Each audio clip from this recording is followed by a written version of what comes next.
As oh boy, yeah, that's the Holy Spirit there too. So you're welcome. I mean, it's fire, it's subs, it's bass, it's all the things, So glad you're here this morning, yeah, glad as we continue this series together. As Amy just read, we get into something today that is this hunger and this thirst for righteousness. And it's kind of the culmination of a little bit of these Beatitudes coming together. I don't know if you've ever been in a spot where you're really hungry. I don't know if you've ever been in a spot where you're really hangry. Some of you know who you are, that you get hangry, like you're aware of this situation. Some of you are not aware of this situation, and you need to be. Like, you need to know that you're kind of a jerk when you get hungry. Some of you need to know that. You're like, no, I'm not that one. You probably are. Everybody gets that way. I remember, though, one time, Marie and I, when she was pregnant, and I've shared it before, when she was pregnant with Jane, our first, we had some friends that still were like childless people. They didn't have kids yet. And so they were like, hey, you want to go to this restaurant? It's a new restaurant opening up in town. You want to go check it out? All the cool kids are going, kind of thing. And we were like, sure, we'll go. We'll go check out this new hip restaurant. They're like, great. So our reservation's for 9 p.m. We're like, all right. Yeah, we're not living that life anymore. Wasn't prepared for that. And they're like, so at 9 p.m. we'll go. That's the best reservation we can get, and we'll go. We'll grab dinner. And so Marie had a busy day, and she had been on her feet a lot, and she again was very pregnant at this moment. And so she was really looking forward to dinner. We get to this restaurant, and it's buzzing, and it's super hip, and it's one of those places where it's like really rude waiters and waitresses, because that's like how you know it's a hip restaurant, right? You know what I'm talking about? Like, it's better food because they're meaner to you or whatever. So they're like kind of not paying attention to us. They're not in a hurry to get us seated. They're not in a hurry to get us food once we are seated. They're not in a hurry to get us drinks, anything that's going on. It's all taking a very long time. And I can see Marie is starting to get to that hangry place. And if you know Marie, she can do this. She does get hangry. She's very sweet almost all the time, unless she does not get to eat on time or sleep on time or go to the bathroom on time. She's basically a toddler is what I'm saying. And so, which is great. I love it. She's fantastic. And so it's like one of those things where she is starting to get to that hangry place, and you can kind of see it in her eyes. She's getting a little bit nervous. And as the waiter comes out finally to take our actual orders, she says to him, she says, well, do you have I just want something really carby, I'm obviously I'm pregnant. I would love to have, and she was like, and they were like, yeah, we have mac and cheese. And she was like, I will take mac and cheese. And she was like, I would love a lot of mac and cheese. And she even asked him, is it a lot of mac and cheese? They're like, it's a good sized serving of mac and cheese. She's like, great. And she's like, that's what I want. Because again, she's a toddler. So mac and cheese is perfect for her palate, right? It was exactly what she wanted. So they go back to the kitchen. Apparently, I don't know, open up the craft box, and have to open the package. They have to put the noodles in the water for a certain amount of time. I don't know what takes so long, to be honest with you, because I'm pretty sure it was just Kraft mac and cheese. But we're sitting there waiting for it to come out, and Maria's getting hungrier and hungrier, a little bit hangry. And as we're sitting there, they come back out finally with our food. And it's been over an hour that we've been sitting there for them to make things like mac and cheese. And they bring it out on this big plate, but in the middle of the plate is a very small ramekin, very small bowl, very small, of mac and cheese. It was so small, guys. I think it was maybe 8 macs and a few cheeses. I mean, it was not many macs to the cheeses in the bowl, not a lot going on. And I'll never forget, they sat it in front of Marie, and she just looked so sad. It wasn't anger. She wasn't mad at anybody. She just looked so sad. And I kid you not, she's very pregnant at this moment. There's a lot going on in her heart and mind. There is a single tear, just a single tear, that comes down the side of her face, like the Native American in the commercials when you would litter when you were a kid. Remember those commercials? It was the same thing, just one single tear down the side of her face. She was so sad. Now, I don't know if you've ever been hungry like this, where you're starving, if you understand what that feels like. I don't know if that's something we're accommodated to in America. I don't think it is. But as Jesus talks about this one, it's kind of a culmination of what's going on. Remember, in the Beatitudes, there's this perfectly aligned system of values that Jesus is teaching about, but he's also looking for recruitment through these values. When he teaches these things, Jesus is kind of coming to a group of people, almost saying, this is my target demographic. If I'm going to bring the kingdom of heaven to earth, this is the kind of person who is a perfect specimen for the kingdom work that I have to do. And so he lays out these Beatitudes at the beginning of his most famous teaching, the Sermon on the Mount, almost saying, if you're this target market, then I would like to tell you about what I have for you. This is what the kingdom of heaven looks like, and you're the perfect audience for it. And he lays out, again, there's these 2 sections that are basically 34 words apiece. They're exactly 34 words. Jesus, it's not an accident. Again, it's mostly based on in the Psalms. There's a very specific piece that he's working on here. But when he does this, this first 34 words kind of culminates in what we see today. So what we get to today, I have an extra Bible. I've written so much in Matthew chapter 5 and 6, because the Sermon on the Mount is just incredible teaching, that my Bible has like given up on me, and the pages have just ripped. Like they're kind of done. So like that's one of them right now. It looks like somebody like took a chunk out of it, and the other page isn't better. So it's been a mess. So I grabbed another Bible, but I'll be honest, I don't like it as much. I don't know if you're allowed to say that about the Bible. You know, like don't like that Bible as much as this Bible, because this one has all my writings in it, so it's probably better. I'm just kidding. That's a joke. Oof. Who am I? Thomas Jefferson. That's a joke about Thomas Jefferson, and it's true. If you don't know, he ripped out like most of the Bible. There's a Thomas Jefferson version of the Bible because he ripped most of it out. Anyway, we don't need to get into that today. That wasn't where we were going.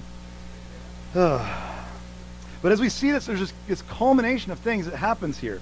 This is what it goes on. So as we see, there's these pieces coming together that make sense out of this. If you notice, there's these first three, and Jesus, every one of the Beatitudes, he begins with that word. We've talked about Makarios, this blessing that he says you're happy or you're fortunate when. But then the things that he says are things that turn every bit of the world on its head. The things that he says are blessing are so far not things that I think we would think are blessing. Remember the first four things that he's talked about so far. We got those who are poor in spirit. We talked about those who mourn, those who are meek, those who hunger and thirst. And if you notice so far, this first half of the teaching is culminating in this part today. This is kind of this whole section culminates in what's happened today, because everything so far has been about what you lack. Notice that? These are all about what you don't have. So if you're poor in spirit, it means you are also not rich in other things. You don't have a lot to offer the world. For those of you who mourn, it's because you realize something is missing from this world, and you mourn the thing that is no longer with you, whether it's a person or a thing. You mourn that goodness that should be in the world. You realize that you are lacking something. The meek, it's those who are powerless, not those who are powerful. The meek are those who have no power or standing in the social society. And those who hunger and thirst are obviously aware there is a lack of something, or else they would not be hungering or thirsting. This is all culminating, it's all kind of building to this point of what we see today. These first four are all about what we don't have, not about what we do have. But then what happens here is he turns this on its head, and he says that blessed are those who hunger and thirst for righteousness, for they will be filled. Now, as we've done through the whole series, and you're probably sick of it by now, we are going to exegete this just for a second. We're going to take some of the words apart, try to understand what this means. When he says hunger and thirst, the words he's using here are pretty clean words about this. The first is this word panai, which this word means to hunger or to be hungry, right? Very simple. The other word is to thirst, dipsite, which is to thirst or suffer from thirst. But the important thing to realize about these is that these are not just a one-time word. It doesn't mean you were hungry once and you'll never be hungry again. It doesn't mean you were thirsty once and you'll never be thirsty again. These words mean that you are perpetually hungry. You're perpetually thirsty. Nothing that you're getting so far will actually stop the hunger that you feel. Nothing that you've had to this point is enough to satiate that which you are hungering for or thirsting for. It's ongoing, it's perpetual, it has not stopped. Some of you know what this feels like. You've had teenage boys in your house, and you're like, I get it. There's just this point where they're never not hungry, right? They're always eating. They're always going to have something in their hand. You know what it feels like to see like your grocery bill suddenly go from like, you know, a pretty normal one to like, why do we have 6 gallons of milk in here? What happened? Why do we need to have that? We have to have it on hand because that's just a regular Tuesday. You know, that kind of thing. That's what's happening here. There's this massive amount of hunger and thirst, and nothing you've found this far has satiated those things. You are still hungering. You are still thirsting for those. And in our culture, I think it's pretty normal because we think of it as like, this is a nice idea. But most of us in this room, if not all of us, have never been hungry to the point where we've actually starved. We all know we've said it. I'm starving. We all know we've said those phrases. But we know, like, I don't think any of this in this room, maybe I'm wrong, and you tell me if I am, but I think for the most part, we've never actually felt what that feels like. Now, in Jesus' day in the Near East, when the people he's talking to, this group would not have been a group that would have not understood absolute hunger and absolute thirst. There was no welfare system. There was no backbone of a system that could get you food if you needed it. There was no place that was going to donate that to you. It was a pretty rigorous way of living in the Roman Empire, where it was a real dog eat dog, everybody's out for themselves type of place. There were not a lot of welfare systems or ways to take care of this, and people did die consistently of hunger. That was not out of the question. It was a different way of living, and the people Jesus is talking to when he says, those of you who are constantly hungering and constantly thirsting, there are people in the room who understand exactly what that feels like. Their ribs are showing. They're gaunt. Their cheekbones are a little too noticeable. These are people who understand what he's saying. It's something they see every day, where they see people, if it is not them themselves, they know people who are probably struggling with this exact thing. And they're hungering and they're thirsting in a way that is real, and that way brings pain to life. If you've ever been hungry, you know that there's a pain that comes with it. There's a pain that's part of it. And nothing else is going to satiate that. And everything that tries to is just not going to be good enough. Everything that tries to satiate that will just not be good enough. I remember that I shared a couple weeks ago, I used to go to Haiti pretty frequently. My uncle was a missionary there for almost his entire life. His entire adult life he went over as a missionary and had moved there. He went on one mission trip, came back home and said, we're moving over, and told his wife, and took his firstborn son over, had his second son while he was living in Haiti, and then stayed there the rest of his life. And while he was in Haiti, I would go down quite a bit, and I would at times just hop on flights and go down. Sometimes I had a friend who had a cargo plane, and her dad was a missionary flights guy, so he would take animals down, like healthy goats, healthy chickens, to help them with their livestock. So sometimes I would just ride in the back of a cargo plane. It'd be like me and the goats or whatever, which was great, and it was probably a really smart idea, because Haiti was like war-torn. It was a lot going on. If you don't know, again, I mentioned before with the at the time and even currently, the employment rate of Haiti right now, the employment rate of Haiti is under 10%. So that's not unemployment, that's employment, is under 10% for an entire nation. There's no welfare system. There is no way to get more than what you already have. It is a country where people are dying of hunger consistently. And I shared that I remember we used to go place to place, and we would like go, to do street evangelism or kind of go meet people. And my uncle was just well known in the area. He kind of stood out because he was a white dude, and you kind of couldn't miss him. He was from Oklahoma. He spoke Creole with this very thick Oklahoman accent, which was a weird thing. But everybody loved him. His name was Dr. Keefe, because Heath was hard to say, so Dr. Keefe. And so Dr. Keefe would go places, he'd ride his motorcycle. So when I would go over, we would go to places and we would try to go meet people in the different towns. Biggest thing at the time, and this is true, is we would go to a lot of witch doctors. There were real witch doctors. Voodoo is a very strong power in Haiti, and if you don't believe in it, I dare you to go and find out. It's very real what's going on. And so we would go into these different towns and go to these witch doctors, and we would go in to try to just meet people and try to get them to go to the medical hospital instead of going to the witch doctor. Instead of going to this maybe spiritual healing, let's try to do the physical healing that you need more, and not maybe compromise your soul in the process. And we would go in and we would bring these toy cars, because if you brought food, it was too much. Food was going to get you mobbed. If we brought food into the places and handed out crackers or handed out sandwiches or chips, we would get mobbed to the place where we probably wouldn't be able to leave. So we would just bring these toy cars, these little matchbox cars. And I remember bringing a matchbox car with me, and I had it in a backpack, and a little boy came up to me, and the interpreter told me that the little boy was asking for if I had something for him. He was asking if I had brought something, because we normally would bring gifts.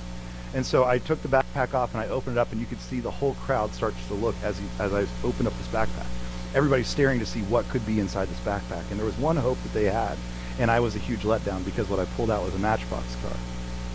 I handed the matchbox car to the little boy, and he looked at it like he'd never seen anything like that before. And I asked through the interpreter, I said, does he know what it is? And so the interpreter said, do you know what this is? And the little boy looked back at me with the matchbox car in hand, and he said, is it food? Nothing else was going to satiate. He did not want anything else besides food. He did not want anything else besides this one thing. He was hungering for it at such a level that nothing was going to distract him or deter him. Nothing was going to be good enough for him besides the food he so desperately needed. That's the desperation Jesus is talking about here when he talks to the people. Nothing else is going to satisfy this. Nothing else is going to be enough for you. It will not satiate the longing that you have in your life. And so there's those people who realize that, and they've gone far enough to realize that what they want is something greater than this world has to offer. And so they're hungry for it, and they're thirsty for it, and they're dying for it. They need this so badly. That's the kind of person that Jesus is looking for. And he doesn't just say that they're hungry and they're thirsty, but he says it's those who hunger and thirst for a specific thing. They hunger and they thirst for righteousness. Now, the word righteousness in the Greek is one of the most loaded words in all of the Bible. It's used so many times in so many different ways. And so we all kind of have had these different ideas of what righteousness is. What I want to do for a second, I apologize, this might be really boring, but I want to walk through what righteousness is. There's three major definitions of what righteousness looks like. And I want to walk through what they look like and what the proper definitions are, but then I want to look at sometimes how I think we, instead of looking for the food that righteousness offers, we start to look for the Matchbox car instead, and we'll get into that in a second. So what I see here is there's righteousness that is received. This is the first type of righteousness. It's a reception of righteousness. It's in right standing with God. And it's important to realize that it is received. Righteousness received is something that we have as a standing before God. So this is as N.T. Wright would write about this, and he has a longer quote than this. But he says this righteousness is within the covenant context. Just like if you were in a marriage or in a relationship, if you were in good standing with the other person, or if you had signed a contract or an agreement with a business or a friend or a boss or an employer, whatever, you might have signed those things. And if you're in good standing, that's what this looks like. You've received this good standing here. It's with the right standing of a member of the people of God. He says righteousness thus comes to mean more or less a covenant membership with all the overtones of appropriate behavior. You are in good standing. This is how it feels. Now, for many of us, this is something I think we feel at a deep level. I do think we feel this, and maybe I'm wrong. But I think that in our culture, there are people who want to know that they're in good standing with God.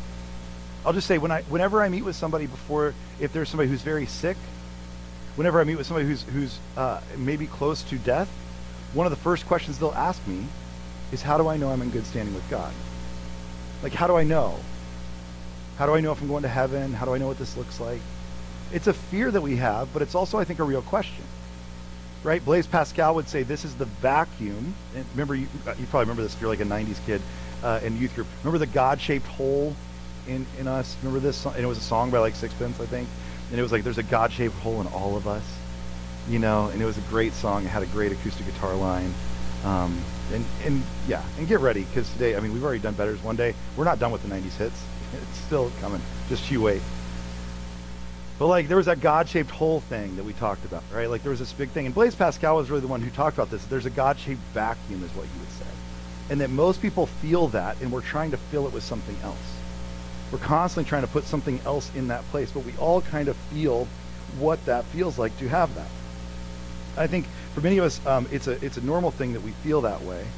But I think it's hard for us because what we have to realize is that while we feel that way, it may or may not be a good thing for us because we'll fill it with other things. All of mankind, since the beginning of history, has tried to create a religion or a God because they feel like there is something that's missing. That's not a new statement. For us to feel there's a God-shaped vacuum is not something new. That's not new to mankind. That's been around since the beginning. One scholar who was he was in the 20th century, and he was University of Chicago and a couple other places. He's a theologian as well. He was a Romanian guy. This fella, he coined this phrase, the homo religiosus, and that word meant that it was always that man was searching for a God. There was always a religious man. Study any history of any mankind you want. They have a religion because there was something about a God that they were trying to figure out. What do we need to be in line with? What are our standards that go outside of us? Because humanity can't create its own standards. That's not going to work for us. We have to find a God or something else and find out if we're in right standing with it. And what's important for us, and this is the distinction I want to make, is that Christianity is different than other religions in this sense. That this is righteousness that is received. It's not righteousness that is earned. Christianity is distinct in this. Many other faith traditions that have their own gods, the goal is that you will make yourself righteous by your actions. That you will work your way closer to a God. That you will do the work, and therefore, then you will be in right standing with that God. Christianity stands alone in saying that there is almost nothing you actually can do about it. But the good news is righteousness has been received because God does not wait for you to come to him, but he has already rushed to you. He saw you when you were the prodigal son who was far down the road and ran at you to bring you in. He saw you when you were here on an earth struggling in your sin and sent his son into the midst of it. He sees you still as you struggle for righteousness, that he wouldn't just give it to you, or that you wouldn't just have to earn it, but he would just give it to you freely. This is a distinction that's important for us to understand. So there's a righteousness that's received in how we understand these things, but secondly, there's also this righteousness that's lived. So then we take what we have been given, we take the righteousness that we've received, and we live it. Now, this is a second definition that many people use of righteousness. There is a right living that we live in. There's right character and conduct. The way that you live out the faith that you've received, the things you've received, that is important for us. Many of us, we have to learn how to do this. Dallas Willard would say that we have to live this out. Some people call this kind of a liberation theology, but we have to actually do something about what we've been given. He says, or maybe that there have been some that are severely wrong, suffered some terrible injustice, and they are consumed with longing to see injury set right. That we've got to see those bad things turned good. We've got to see the brokenness turned beautiful. We've got to see those things restored. That's the action of living out this way of life. We are in this relationship with God, and we now have a way of living that will change things. It's important for us, and I just want to put this out there, though, because we're going to get into some stuff in a second that I want to make sure I'm very clear about. The righteousness that we stand in when we live a certain way is the righteousness that is set by God. And here's why that's important. It has to be set by God, not the righteousness of the day, not the righteousness of the culture, not the righteousness of the people. There is a difference between those two things.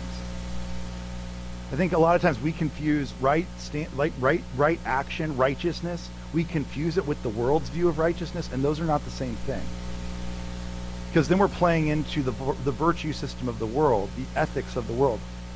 Socrates and others would write that the ethos is so important in how we live, but I would actually argue that I think there's a problem that when we start to see the ethos of the world as our end game. Let me just give you an example, and I've talked about maybe before, I'm not sure, but my grandmother, I remember talking to her one time about the first time she went to a movie theater. And because I asked her a bunch of questions one time. I asked her, like, Grandma, tell me about your first time.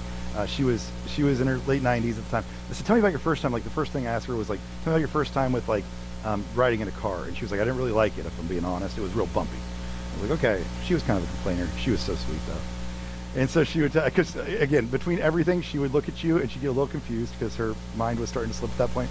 And so she'd go like, oh, it's real bumpy. And then she'd look at you and she'd kind of get lost for a second. And then she'd go, you're so handsome. And you're like, well, thanks, Grandma. This is the best. And so she would, like, do this. So I asked her, tell me about, like, the first time you had a Pepsi or whatever, tell me about that. And she was like, oh, I didn't like it because I got bubbles in my nose and I started sneezing immediately. It was the first time I had a Pepsi. And so we were talking about, like, different things like that. And so one of the things I asked her, I said, when you go to a movie theater, what was it like going to a movie theater? She said, oh, that was a whole mess. And she said, because when I went to a movie theater, obviously when I went in, she said the first movie that I went to go see was a movie called Gone with the Wind. I don't know if you remember this one, but it had a bad word in it. Bad word. They say the D word in Gone with the Wind. She was not super happy about that. The D word. But the D one, So she was like, but she said, so we went to the movie, but we knew they were going to say a bad word, so we all kind of covered our ears at that moment, because you couldn't have that happen. Now, I just want to put this in perspective. That is bad. Sure. Bad word. And in her day, that was a really big deal. I'll also say at that same time, the theater she went into, that their ethic was that the D word is a bad word, but they also were all smoking. Like, every person in the theater was smoking, just right out in the open, around other people. Maybe people who were pregnant, maybe people who were, like, you were smoking. It didn't matter. But it also was a super segregated theater. There was a balcony section for people who were of color, and there was a section for white people to go sit towards the front. Now today, we would go to a theater, and we would not be shocked at all to hear the D word. That would be mild. That'd be a great day on screen, honestly. Be like, this is a pretty clean movie. This is great. What is this, Napoleon Dynamite? We're going to show all the youth kids. We finally found a clean movie. I mean, because you guys remember how that goes, right? You showed your kids The Princess Bride, and there's that one part where he says the B word, and you're like, everybody coughed over it. As he said the one bad word or whatever. You have that, now, if you heard that word, that's not even an issue for our culture. The virtues have changed. The ethics have changed of the culture. But we would have people, so the screen has gotten much filthier. But we do have people able to sit together. The segregation is not there anymore. You're allowed to go where you're supposed to go. There's a freedom that should be there, that should have been there all along. People aren't smoking, at least inside the theater, or at least certain theaters. Not all the theaters in Newport Richie, but probably other places. You know? Do you see how the ethics of the world change? Don't confuse the ethics of the world for the righteousness of God. They're very different things. And the righteousness of God, his living out the righteousness of God, does not change. That ethic actually stays the same no matter what culture it's in, no matter what time period it's in, no matter really the history of the church or the world, where it's been. That ethic stays the same. Be very careful to confuse those two things because they're not the same. Last thing real quick is this righteousness definition that happens where it's righteousness that's kind of released into the world. This is where righteousness actually goes into what we would call justice today. It's the form of almost like justice where we want to see things set right again. Again, Willard in Divine Conspiracy. By the way, this came out of his book, The Divine Conspiracy, which is one of my favorite books by Dallas Willard. I did find out last week, John came up to me after service, and John was like, he was like, oh, I've been hearing about Divine Conspiracy for a long time, so I wanted to read it. So he said, I pulled it up on Spotify to listen to it. And if you do look it up on Spotify, just be careful. It does start off with Dallas Willard's greatest theological work. That's what it is. And then if you read the second paragraph, it starts to talk about it's a sci-fi fantasy novel about a conspiracy that's happening in space or something. So I don't know which one it is. I didn't listen to the Spotify episode, but it could be really fun to see those two worlds come together. Kind of excited about theology in space, who knows?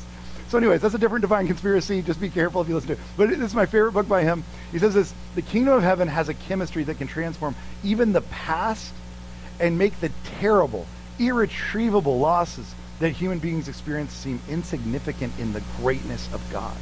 He restores our soul, and he fills us with the goodness of righteousness. Righteousness is not just something that we retain within us, but it is something we bring into the world. There is justice that needs to be served in this world. And I think we all feel that. I think we all understand that. I think we all get that there is justice, and we need to see justice in this world.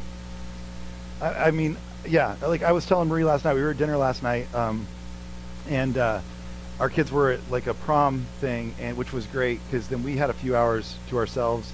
And I was like, can we send them to prom every week? How does this work? I don't know what the rules are because this is going great. And so we went to dinner last night, and I was telling her I had a pickleball event the night before where I was at an event that we were running for a fundraiser. And it was a pickleball event, and there was this group of people. There were two guys who had won the year before. They were really good at pickleball, and they were kind of mean about it. And then there was this other couple who said, hey, we can, if you need more people to play, we'll play. We're willing to play. Me and my wife will play. We're not as good as them probably, but we'll try it. And I'll tell you what, we watched that team, and if you know pickleball, you know how this goes. We watched the good team line up against the husband and wife, and the wife had not fully been on board with playing up into this level and playing the pickleball tournament. But she agreed to do it out of the kindness of her heart. She wasn't quite as good as her husband. And that other team of the former champions, they just picked on her. They didn't hit the ball to her husband ever. They only hit the ball at her. And I felt so bad for her, and it was horrible. And we're all watching it why would you do this? This is terrible. I'm telling Marie last night, she's getting emotional. She's like, why would they do that to her? How dare they? Did they at least lose the tournament? And good news, guys, they lost the tournament. They didn't even win the whole tournament. Yeah. And you're cheering right now. Why? Because there's a part of you with justice that feels like that's in you. There's a part of you that wants to see things set right. And I think that's actually a biblical thing, and I think it's actually something that is ingrained in us because we know there's a goodness of God. It's supposed to be things set right. There is a justice that's supposed to happen in this world. We're actually more familiar with that than we think.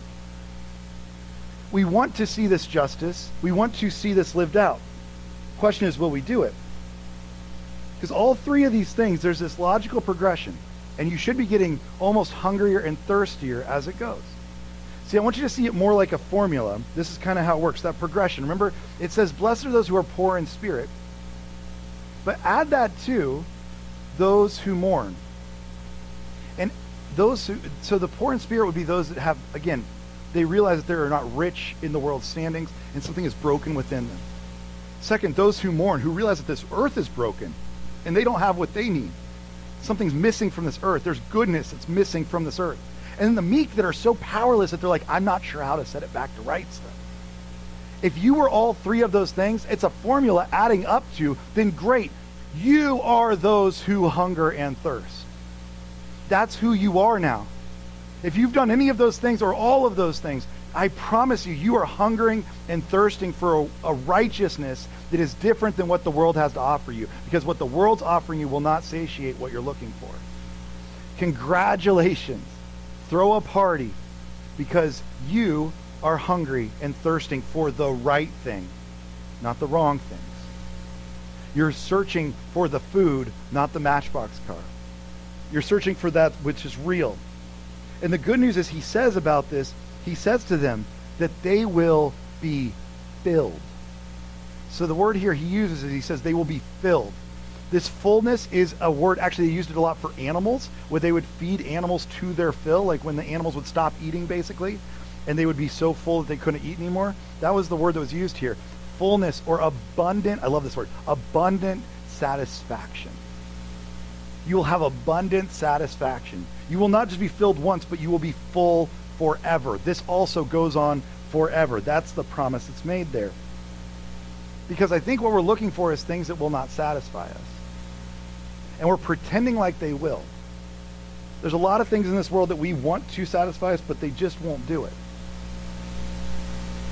I remember I remember like I had a sister-in-law who was on the Weight Watchers for a while, and she was doing the shakes, the shakes, like the Weight Watchers shakes, and she was very dedicated to it. And I remember she came to us one time. We were in Indiana at my brother's house.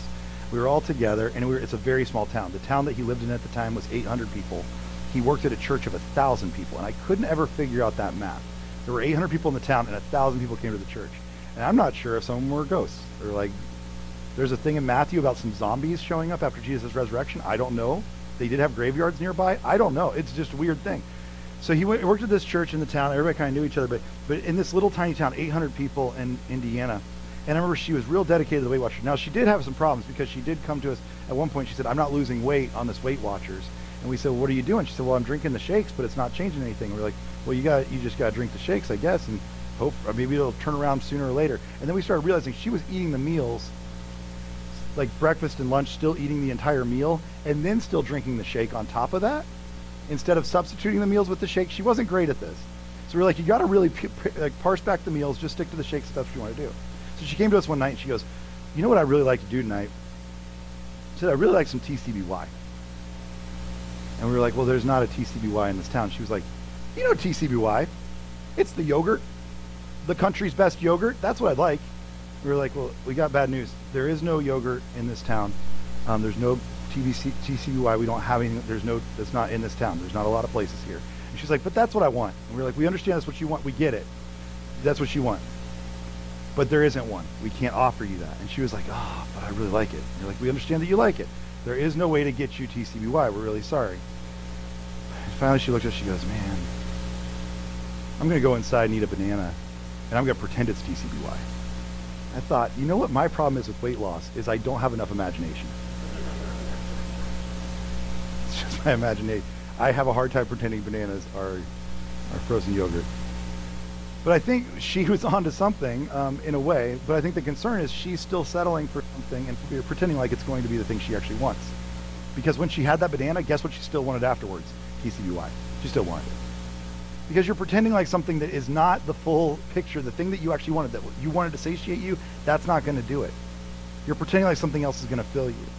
And I want to walk through this because I think that sometimes we have this problem where we are not hungry enough. And we've started to fill ourselves with things that we're pretending are the thing we want.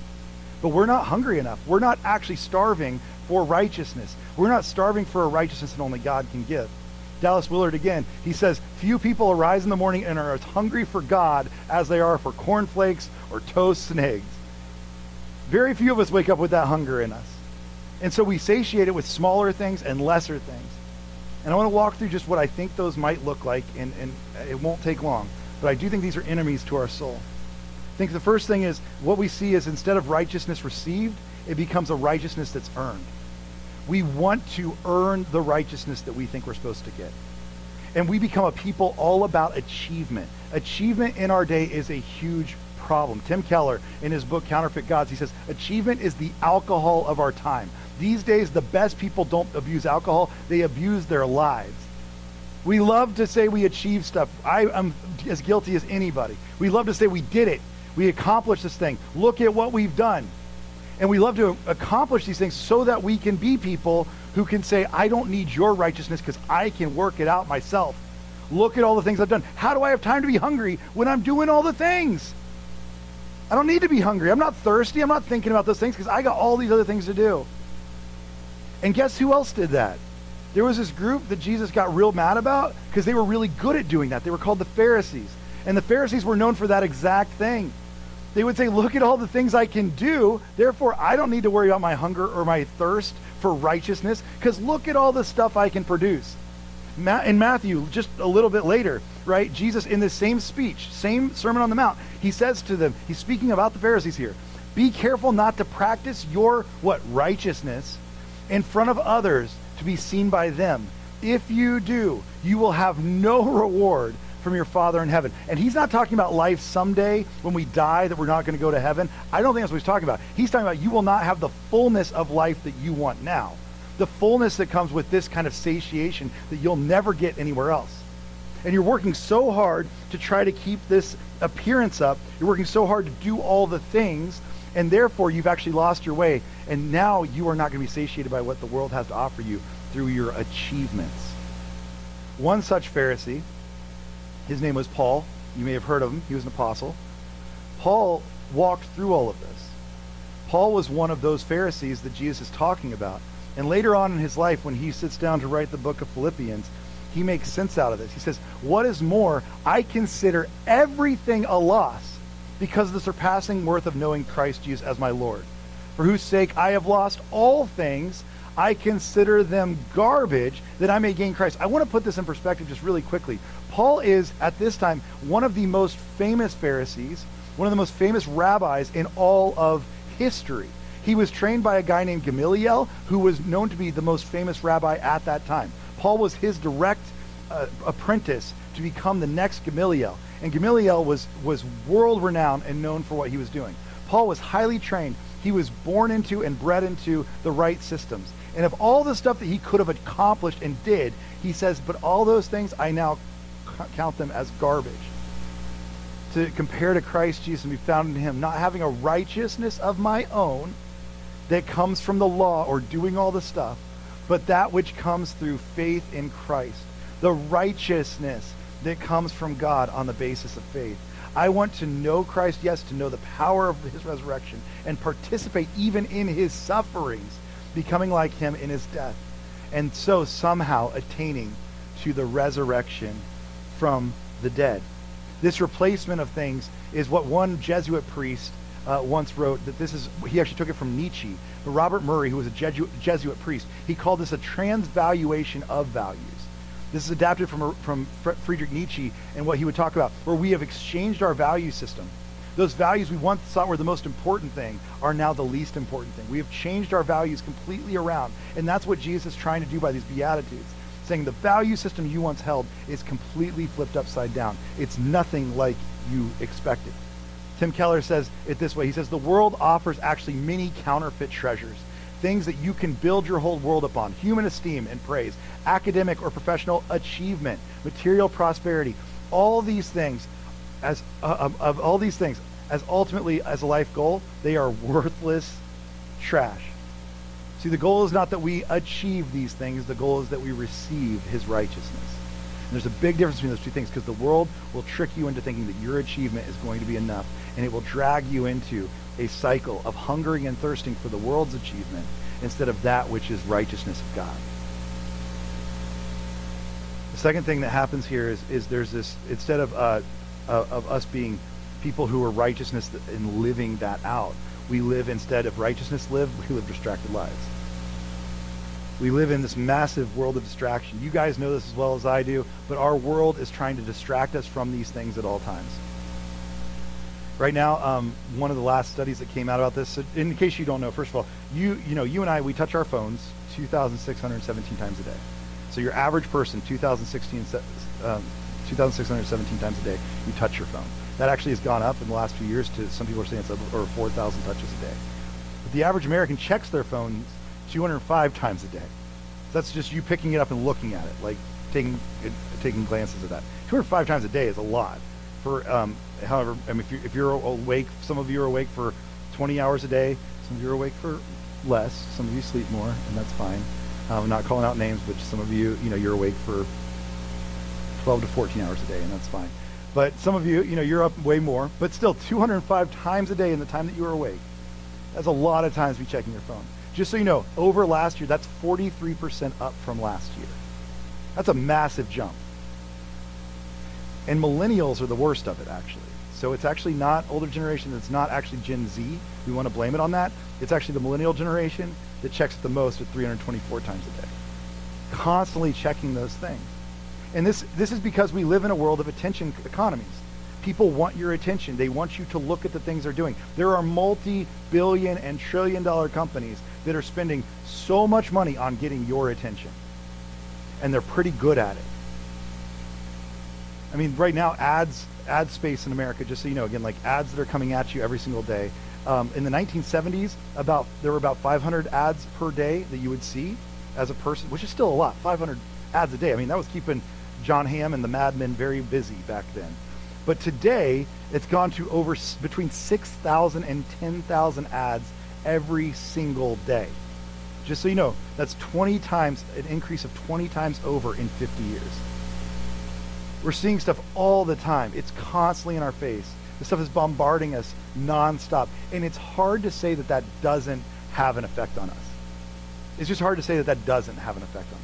Because what is being sold to you in those ads, what is being given to you, often is very much a story about what you are hungry for. It's saying, guess what you lack? You are lacking things, yes. And guess who can fix it? Us. Our company, our product, our stuff. In his book, Amusing Ourselves to Death by Neil Postman, he says, what the advertiser needs to know is not what is right about the product, but what is wrong about the buyer. That's what these are targeted towards. This is why every news show in the world is trying to make you super anxious during the news segments so that you will go buy the pillow or the blanket or the recliner or whatever during the ad space, because that's what you need. You're now all worked up. You're all stressed out. Guess what you need? We've got the answer. It's this pill, it's this thing, it's whatever it is. We're going to make it better. And it's hard to say that this has not really concretely gone into our culture. Again, Neil Postman in his book, again, Amusing Ourselves. If you have not read this book, I cannot recommend it enough. It was written in the 80s.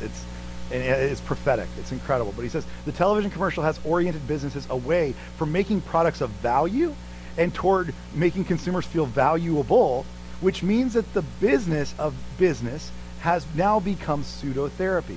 The goal now is to tell you what's wrong with you and that we can fix it.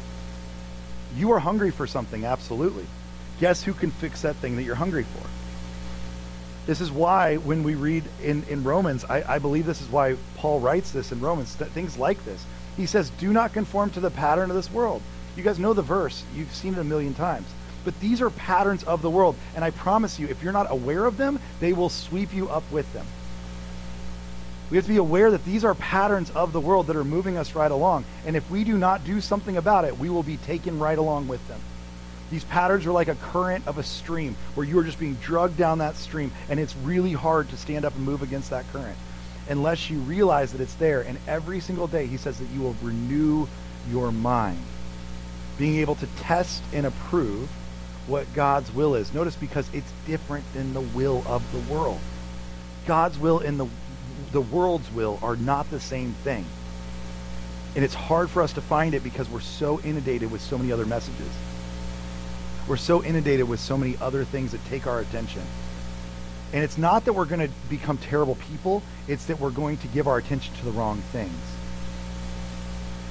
The reality is, what you give your attention to will account to be what your life is.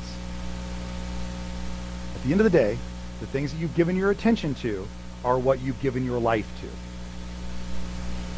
Now, that sounds really harsh, but it's reality. What you've given your attention to is what you've given your life to. He's saying you have to be careful not to fall into that pattern.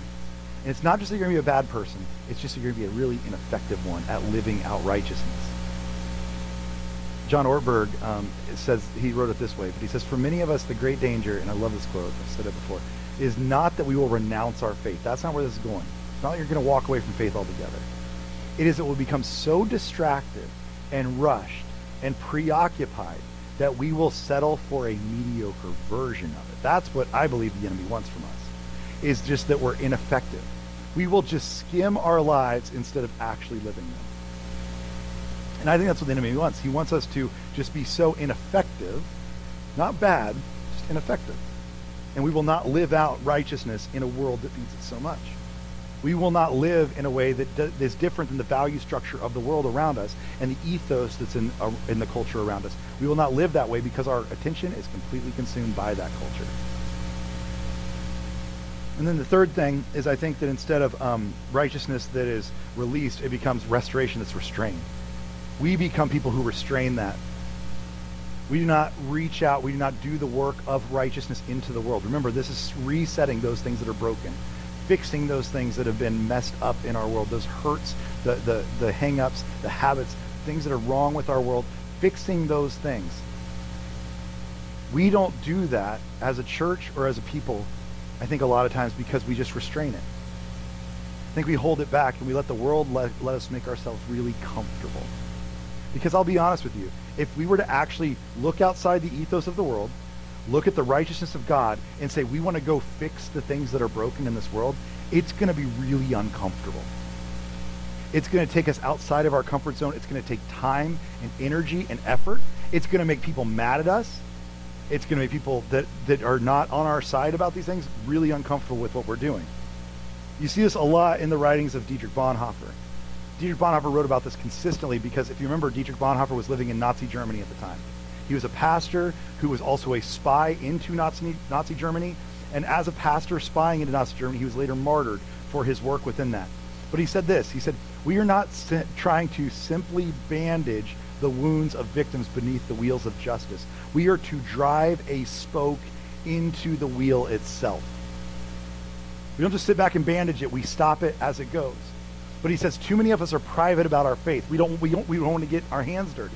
He says private faith that stays private and never ventures to put it into action, it bothers very few, right? Because you're just living your faith on your own. Oh, it's just my thing. I don't need to bother anybody with it. I don't need to set things right. But he says Christians who don't live out their faith in the public arena are really concerned no one.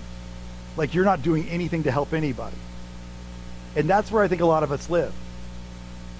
Is we don't want to set things right. We don't want to do the work, even though because it's hard work. If you haven't read like Letters from a Birmingham Jail by Martin Luther King Jr., this is one thing that terrifies me. This first line here.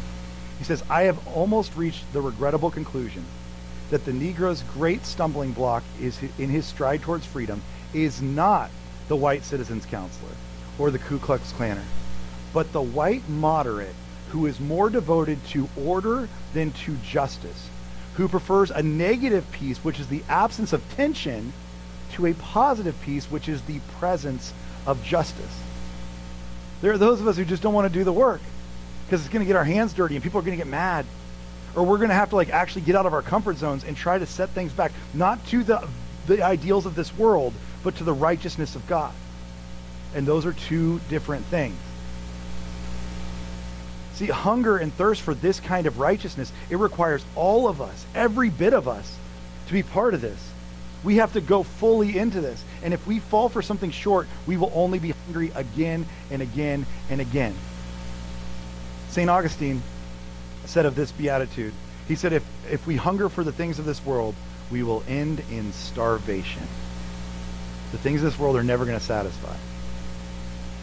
He's actually one of my favorite examples of this, by the way, and is St. Augustine. I think when you look at his life, and I've talked about him a lot. You've probably been in services where I quote him a lot because he's one of my favorites. I think I personally feel a lot of like connection to St. Augustine's work. If you don't know St. Augustine's work, so before he was a saint, he was never a Hippo. He just lived in a place called Hippo, so we should get that out of the way. He lived in Hippo, which is North Africa. And St. Augustine was not known to be a good guy. He grew up without a dad and really struggled for a long time finding his way. He was a brilliant, actually known as an orator. He was a speaker. He was kind of a guy who could write a lot of arguments and was very smart about that, much like a C.S. Lewis or something like that. He was very good at that. But he had no regard for what we would call righteousness. He was not a person who wanted to live that way or act that way. But his mother is really the hero of the story. His mother was named Monica. She was later sainted. She is why we have a city named Santa Monica. It's named after Augustine's mother. And Santa Monica decided that she kept talking to Augustine about, you need to do these things, you need to know God. And she finally gave up, and she once wrote that instead of talking to Augustine about God, she decided to talk to God about Augustine. And she went into prayer every day for her son. And she fought for her son. And she wanted the righteousness of God for her son. And with pain and with tears, Augustine was later named the Son of Tears, because his mother cried so many tears over him, wanting him back, wanting to see him live out the righteousness of God and be a person who was in right standing with God, who could live the righteousness of God and would live out that righteousness to the rest of the world that needed it so much. She prayed for that day after day after day with literal pain, literal tears coming out of her eyes for years and years, until it finally came to fruition, and he was known as the Son of Tears for that reason. And I just wonder, and maybe it's just me, but like, are any of us actually that hungry to see the righteousness of God in this world, that we would do something like that? That we would commit ourselves to actually like praying to see a change in this world, that we would pray to actually see things happen in people's lives. Many of you have, I know this in this room, you have children that you are praying for. You have people that you want to see living in this righteousness of God, but you know that it has to come from you. You have to hunger and thirst for it first. They will not be hungry for it unless you are. And I believe the world will not be hungry for this unless we are. As a church, as a people, the world is not going to hunger and thirst for this unless we do first. And I just wonder if we're willing to be those kind of people who are willing to feel the pangs of hunger inside of the pain of this world. If we're willing to actually like say we are hungry for this and we want this day in and day out, we want it more than the cornflakes, because nothing else will satisfy us. Nothing else is going to be good enough. The righteousness of God is what we seek. That we want to receive it, we want to live it, and we want to release it into this world. That's what we want more than anything else. And everything else is just a distraction from. And I just wonder if we're willing to be those kind of people. I think this is what Jesus is looking for when he finishes his first half of the Beatitudes. He says, "Blessed are you who are poor in spirit, and blessed are you who mourn. You lack something as well. And blessed are you who are meek. Yes, you are lacking power in this world. And if you've been any of those things, or you are all of those things, then you've got to be starving for the righteousness of God to show up in this world. And if you're not, then you're going to be satisfied by everything else, and you'll never be full. You'll never live life to its fullest." So today, as we close, we're going to sing again an older song, maybe you've sung before, maybe it's new to you, I don't know. We're going to sing about being hungry for those things, hungry for Jesus. And I do hope that as you take notes, or you think about these things, or you reflect on this week, that you have things that you want to make yourself more hungry for, that you want to feel the pain of what's going on in this world, and you want to actually do something about it. The people that you're praying for, the child in your family, the grandchild that you're praying for, the people around you that are in your community, or even in this church, or in your workplace, that you would first of all be the one who's hungry enough and thirsty enough to seek God's righteousness, so that they would see it in their lives as well. It begins with you. It begins with us. It begins with those who Jesus called blessed. And then it moves to the rest of the world as his kingdom unfolds. So let's stand as we close today.